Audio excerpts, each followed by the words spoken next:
Welcome to this very, very special episode of MyACT, and really an episode that I personally have been looking very much forward to, because we are going to talk about the Sustainable Development Goals and how to craft a winning idea. And in so many instances, this is not just about the awards, about the goal. I know that we all want to win that, but this is also about impact and really creating a difference across the 17 Sustainable Development Goals. And I am really honored because I feel we have a very, very esteemed panel gathered here today. So maybe we can just start by going around the table, and if you start introducing yourself, your name, the company you come from. Jerzy, Mastercard.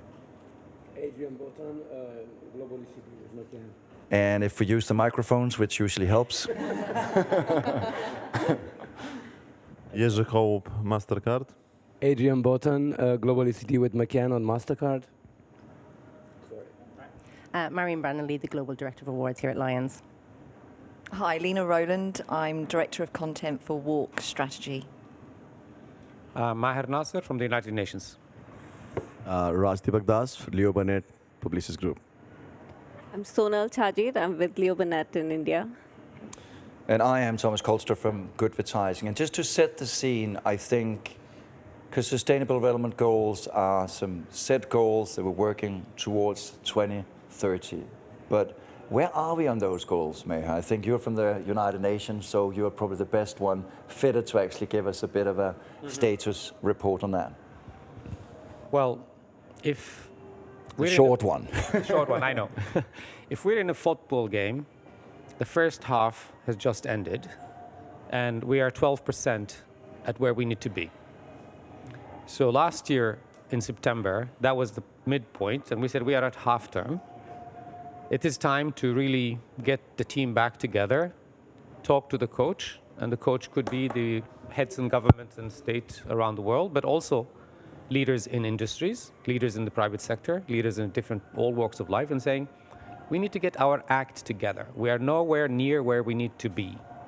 Some SDGs we're even further than we were, especially like on climate targets.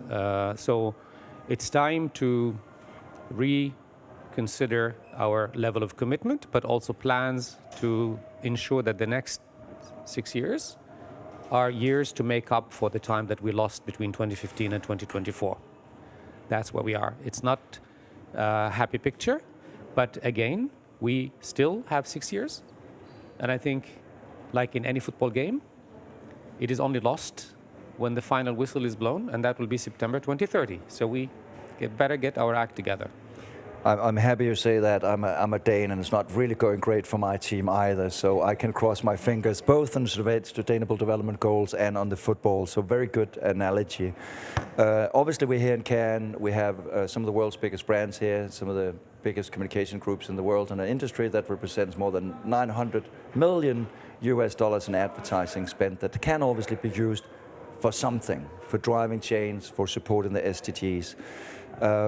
And that leads me to you, because you're hosting us here today at the beautiful Palais here at Cannes Lions. And back in 2018, you decided to create a new award.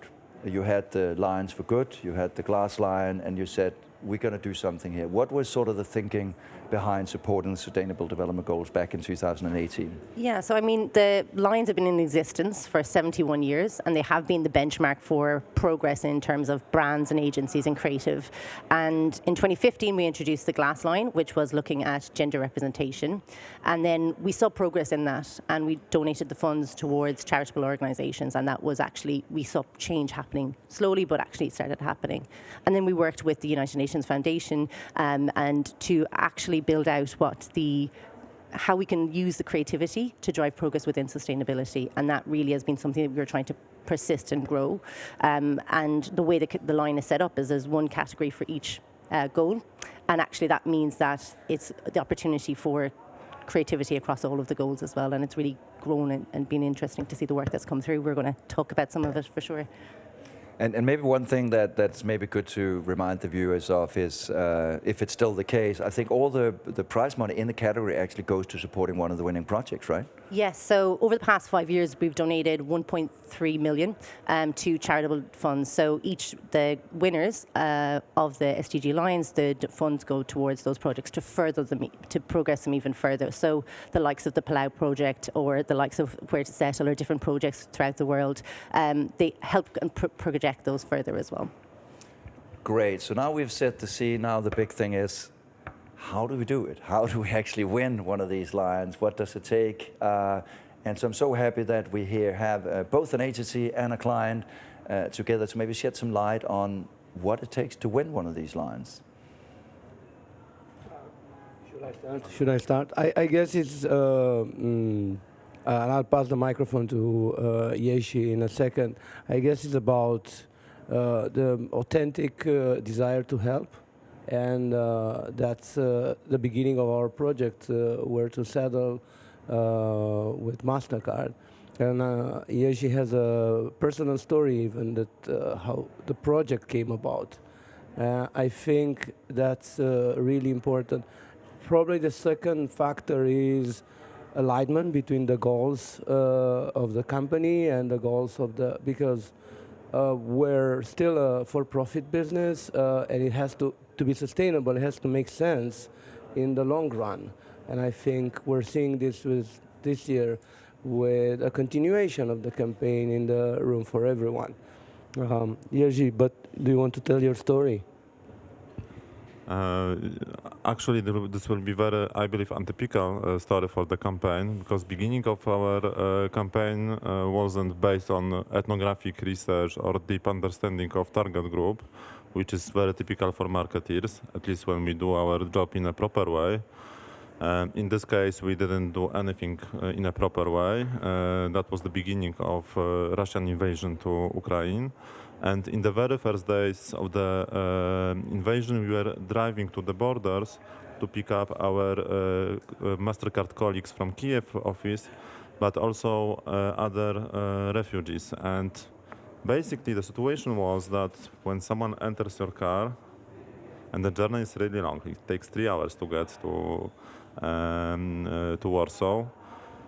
Kids are sleeping at the back of the car. And the person who enters your car starts talking with you. Like, you've got 3 hours to talk. And what happens is that you don't think about this person as a refugee, but as someone with concrete story. And that was a turning point for us with the campaign. And that was a very strong moment also for newcomers, because that was the moment that they realized that actually this is not the end of the problem to get through the border, but this is just the beginning. So one of the very first questions they asked us was where to settle, where to go. And we thought that as Mastercard, based on transactional data, actually we know where to go. Like, what will be the cost of living in a given localization, what is possible income. We have this knowledge, so basically we were looking for a mechanism to open this potential in people who are entering the market. It took us only 5 weeks to develop the tool, and that was possible because we work very close with data team, with Mastercard colleagues, and also with our agency partners who were with us in this project from the day zero. And this is how it started. So actually, it's not a good, I don't know, method to get the prize. Nobody thought about that back then. And we were super surprised that this case was recognized. So I think it's a brilliant case of actually just wanting to do something. You look at what you can do as a business, the capabilities you have as a business, and an agency partner that can sort of facilitate that story. So I think that's a key to look at. Is this relevant for the business? So anything else that you see as important in this space? I think we will start by saying we didn't do to win the Cannes. That's the last thing that comes. By the way, we win Cannes also. Because the battle is to win 2030. before 2030. And that goal is much bigger than winning a Cannes. This is step by step that we go through it. I think the story is, till you don't live it, you don't know what you're going through. I think Sonal will tell the story, actually. Yeah. So I think it started when we started the campaign. I have a 10-year-old. I'm a single mom with a 10-year-old. And obviously, I had working on the brand. I had told her everything she needed to know about periods. So it's not like she didn't know about it. And I never thought that I would not be present for her when that moment happened. Turns out that moment happened in the middle of COVID when I tested positive and I was isolated, locked up in my room. And I had to talk her through it on the phone. And I realized that even with all the knowledge that she had about periods, and you know, I lived and breathed that brand, so she knew everything that I could teach her about it.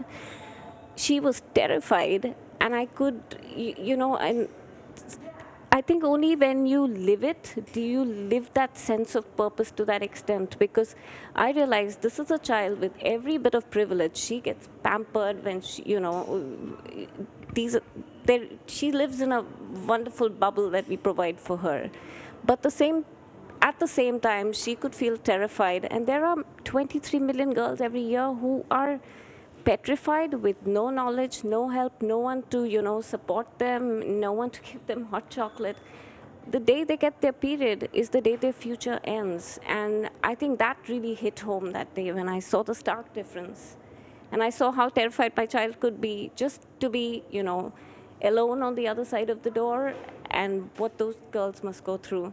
So I think it really solidified the sense of purpose going along on this project. And I think that's really important as well, that when it comes home and when you feel it, and we were talking about it, right? When Mahatma Gandhi got thrown off the bus or got thrown off the train for the color of his skin, that's when he determined that he needs to go on this journey of, you know, independence and change and, you know, equality. And I think it needs that trigger. And that trigger for us was our two little girls. In our case, we had two girls the exact same age, who, you know, we've seen through that journey. Yeah. I think these are two quite different projects, but both really sort of shows the personal impact and sort of the passion that's being put into this project. If we have to sort of keep the football analogy going, obviously we want to coach our future sports folks out there to win on the SDG pitch. So what advice would you give the creatives, our community out there, brands and creatives? What do they need to look at? How to craft it? Is there one hack that you can say, this is one thing you might want to think about when you're doing a project like this? So so maybe you judged in, when did you judge? You judged back in 2022. 2022. And this year. He's a multiple judge. So maybe let's start with what are some of the things you look at when you look for the winner? Well, I was actually part of the SDG Lion jury when your submission won the Grand Prix. I think the story, I mean, came across as addressing a very particular need, and I didn't know the back end that it's actually started with your daughter, which is amazing. People, when think about the Sustainable Development Goals, get caught up on the first word, which is sustainable, which is relevant. We need to live a more sustainable life, but the SDGs are also about people and about society. So the things that we do as in this place, in the Palais advertising industry, companies, brands, what is it that you can do to improve people's life, at the same time bearing in mind the impact on the environment? And this is the formula that you need to start thinking of. And I don't think you need to start, like I think you said it, and you said it, it's not, you don't start by thinking, how do I win a Cannes Lion?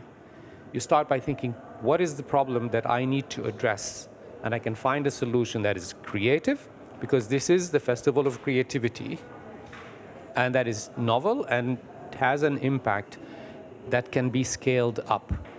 And I was part of the UN that discussed and actually gave birth to the SDG Cannes Lion in Cannes in 2017. It was announced at the UN in 2017, and the first was 2018.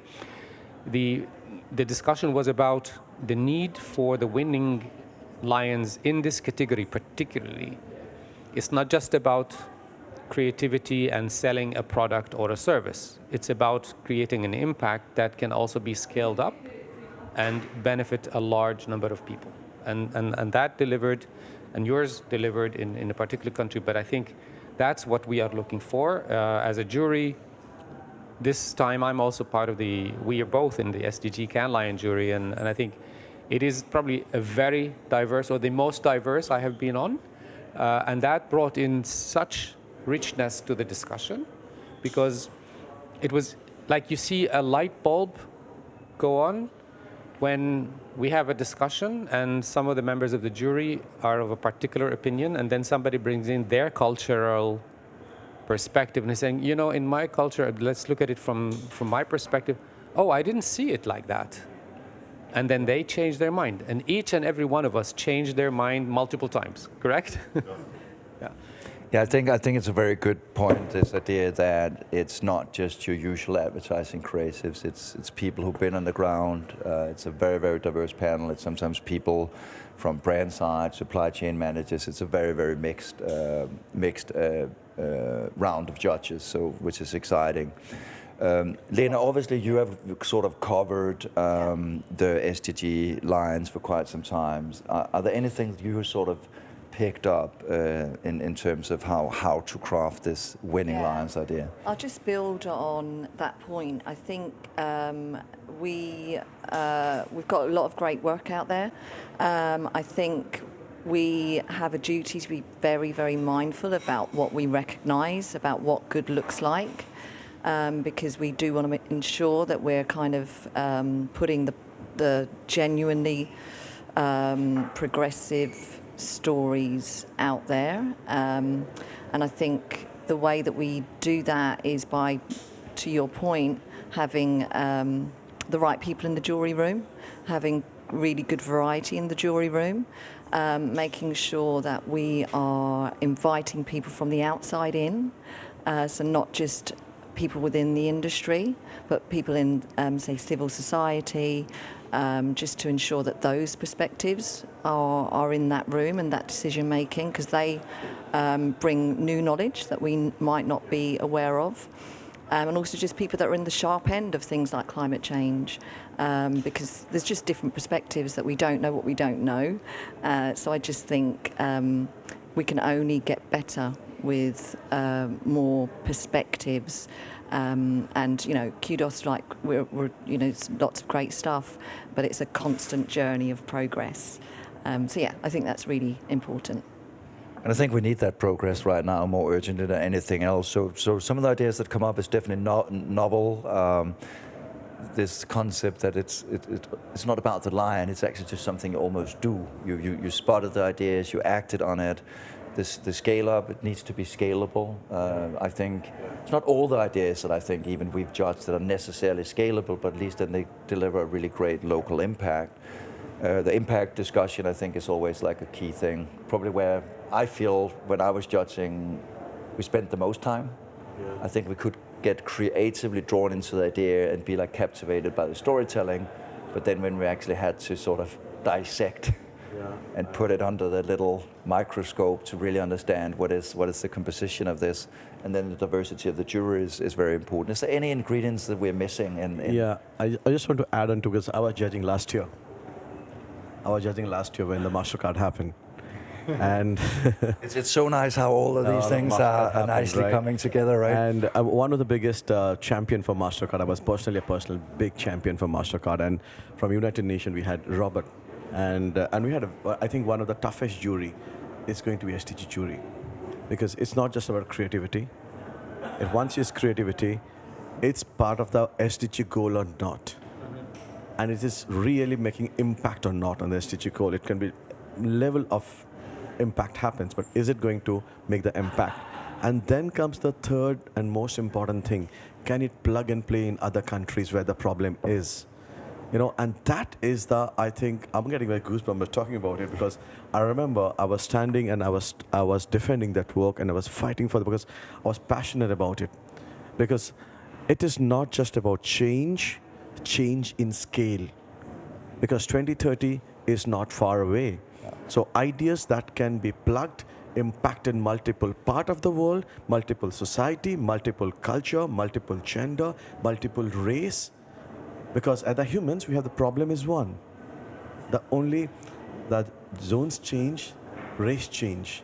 And that was one thing that I think judges from United Nations make us align. It says, oh my God, I think we need to start thinking very straightly about what impact we are doing, or we are just creating for the sake of creativity.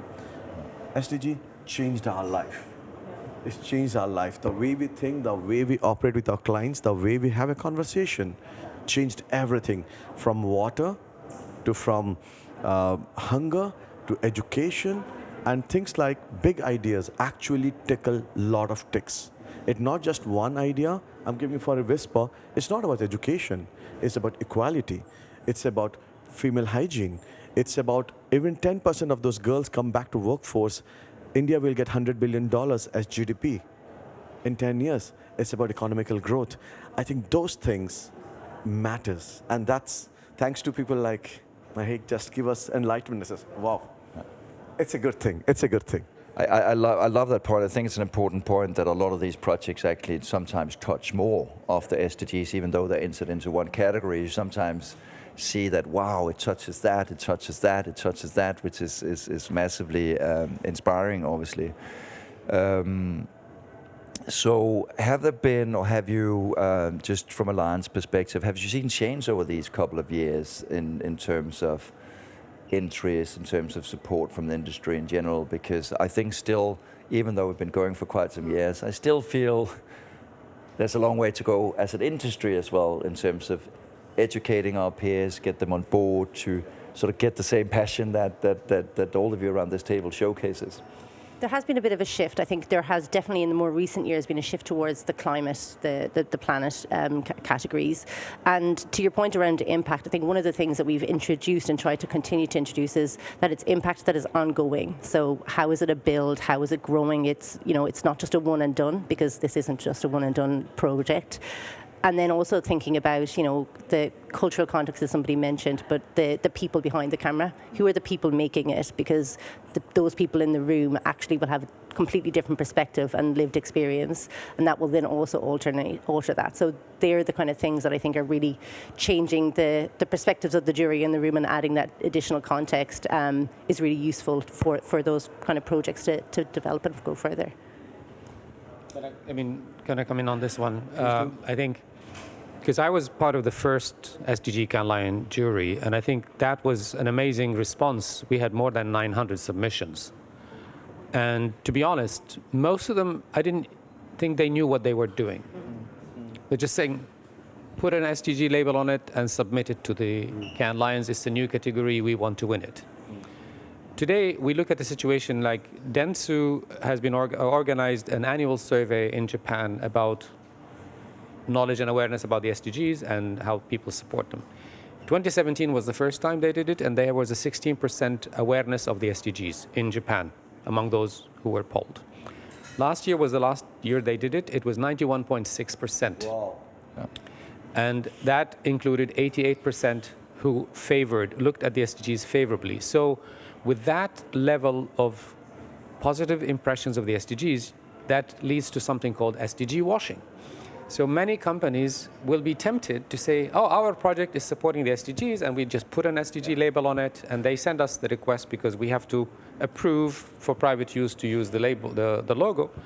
And sometimes we think, no, you can't slap an SDG wheel on your toilet, sorry, but, or something like that. But maybe put more nicely, yes. but there was an actual proposal for that.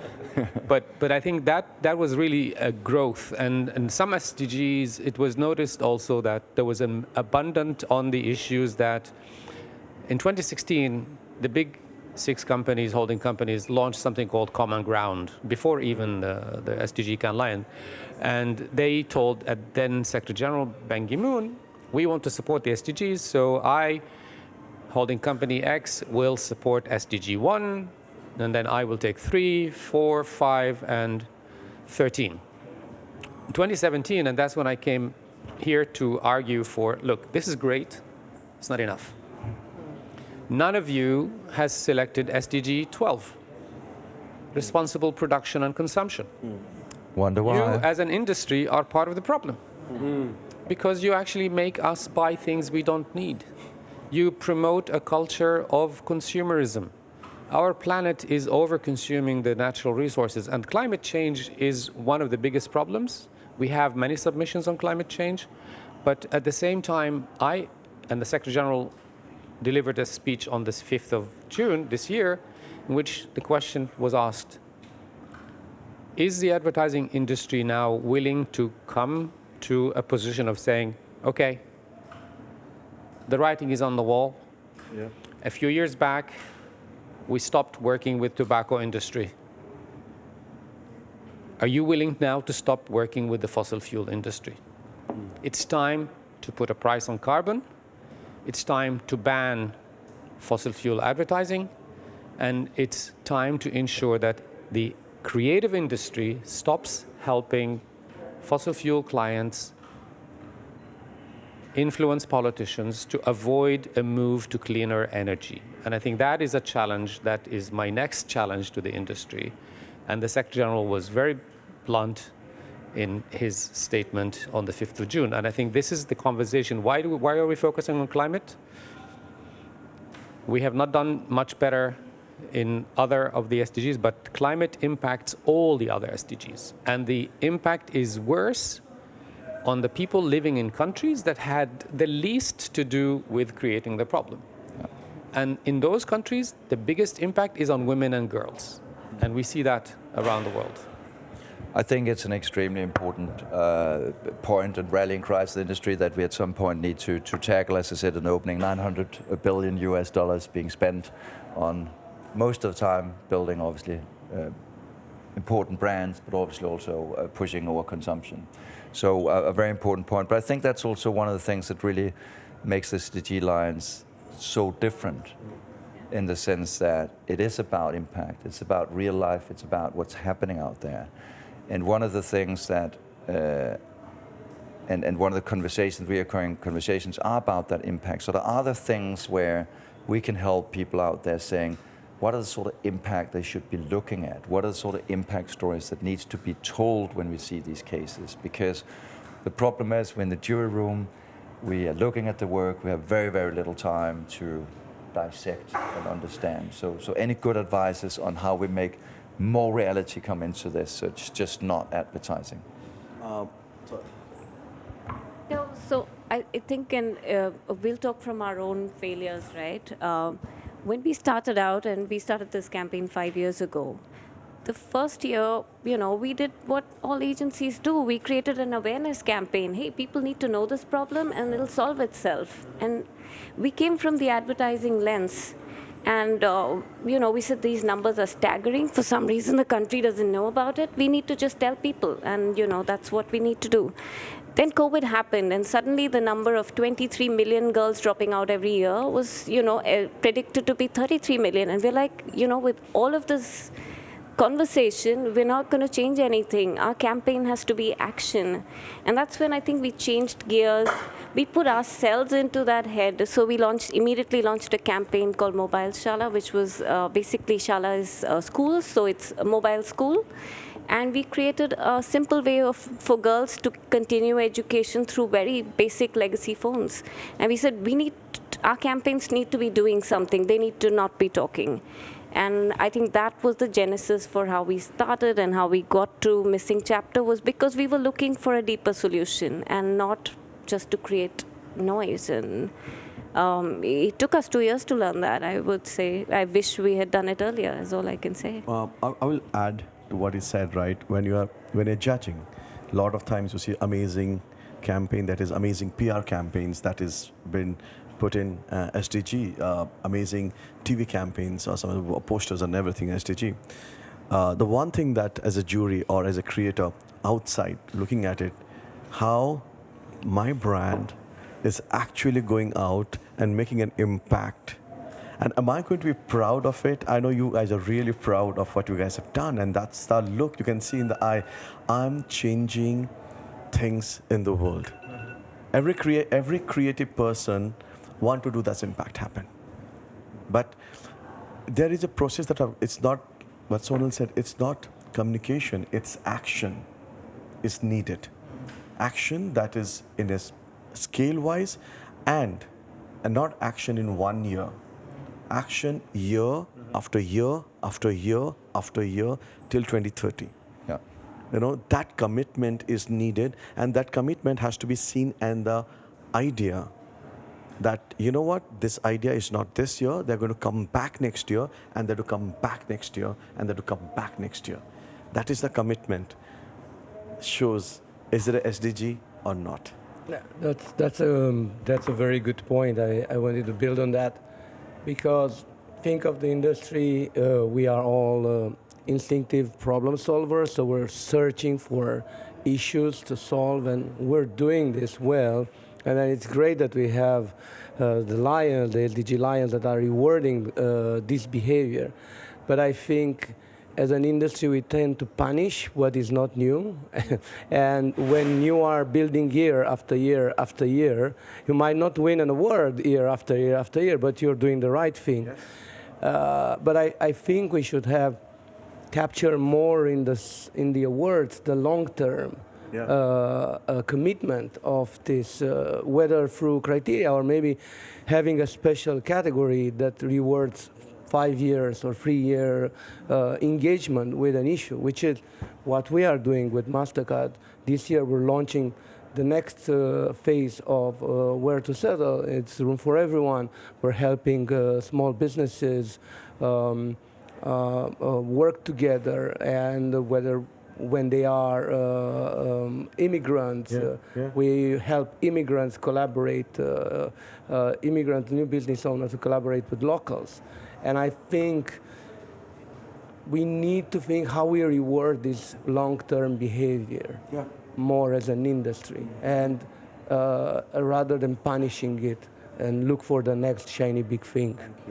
I think it's a very, very important point in terms of actually showing the legacy and the hard work it is to actually drive change. And there are a couple of projects that I've seen has developed over the years. I think Roland Index was there in the early years, and then it became Duconomy. So there are projects that evolve and change, but I think it's sort of important to honor.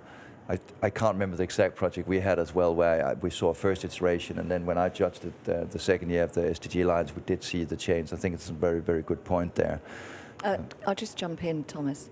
I love that. I think everyone's absolutely bang on. It's like that long-term sustainable impact. Yeah. Something that I often kind of provoke people with is the question around how do we plan for the next quarter of a century, not just the next financial quarter. And I think if you ask people that, it's very provocative. And I think we need to ask those kind of questions and keep asking them. For us, it's very tricky question, because Adrian and me, we are both from Eastern Europe, and being from Eastern Europe, we learned that reality can change overnight. For bad, but sometimes for good as well. And it makes it even more difficult to be consistent. When we started with our migration campaign, everybody welcomed migrants. It was much more difficult to continue this campaign when the sentiment was completely different. But at the same time, we felt that this is even more important to focus on this topic and continue the effort. This is really tricky because reality is changing. We are still tempted to find another topic. Also, working as a marketeer, you are constantly rewarding for finding something new. Actually, when we look at our industry, the word that marketers love the most is not cheap, it's not good, it's new. We constantly, in our muscles, in our bones, we are searching for novelty. Yeah. At the same time, when it comes to ESG, it's being consistent that matters, and you are not always rewarded for that.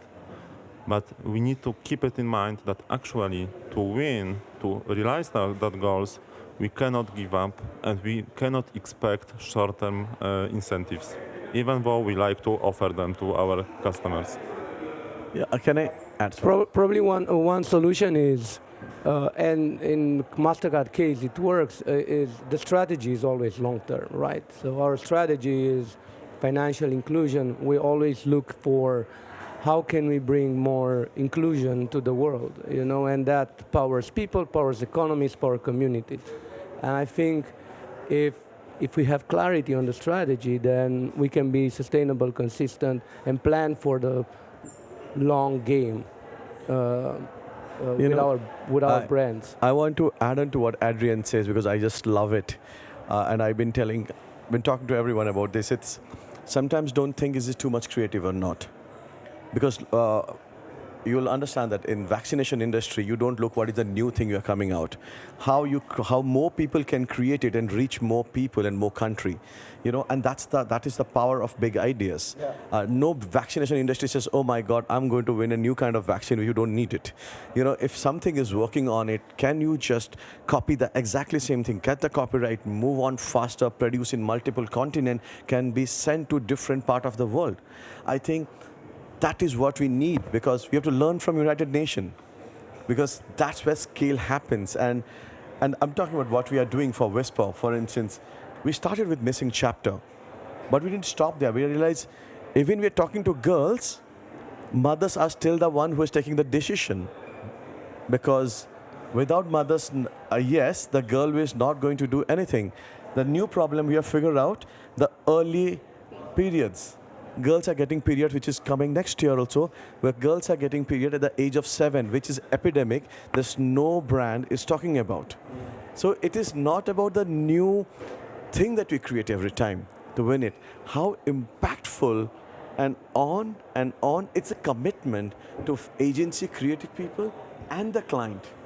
That matters. And it really, I think it really challenges a lot of CMOs and agencies, as you say, because it's difficult when you sort of have that drive for brand growth and sales and engagement, and then sticking to your guns and actually saying, we believe in this project. It's in the long term, and how do we make sure that if we have these initiatives, it's just not year one, but what's the plan year 2, year 3, year 4?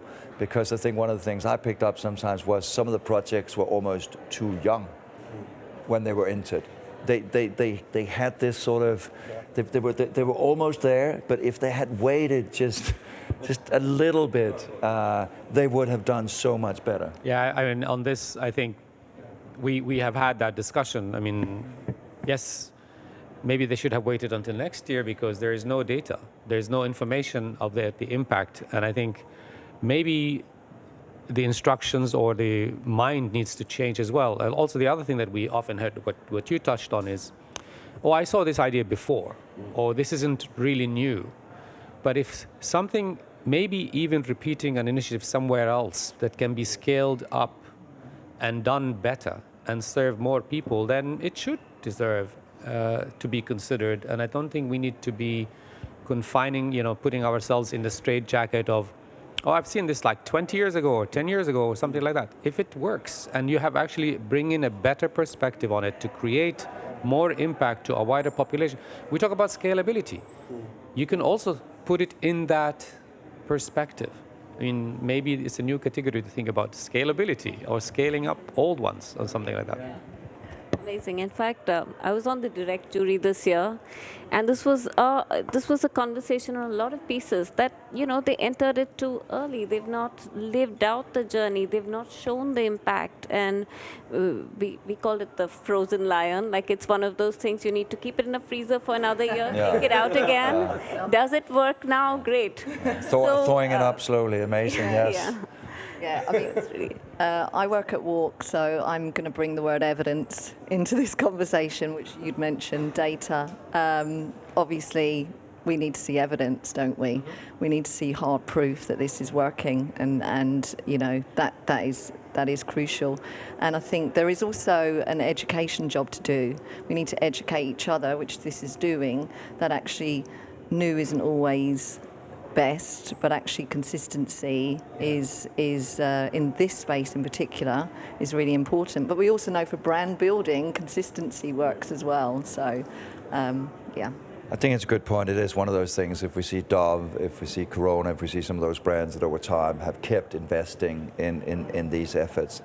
I think it's sort of time. I could keep going on. I learned so much, and it's so great to be talking to all of you about our experience in the judging room.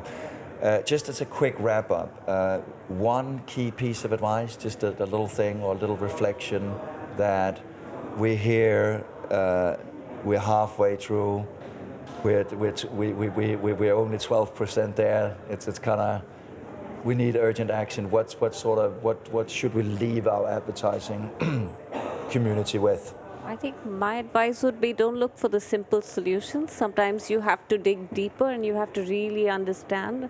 So I think it's really important in SDG to really go deep, to really understand the human problem and never lose sight of the humanness behind everything. Because I think that when we look at it only from the lens of numbers, that's where it'll stay. But when you look at it as individual human lives, I think that helps us be transformative.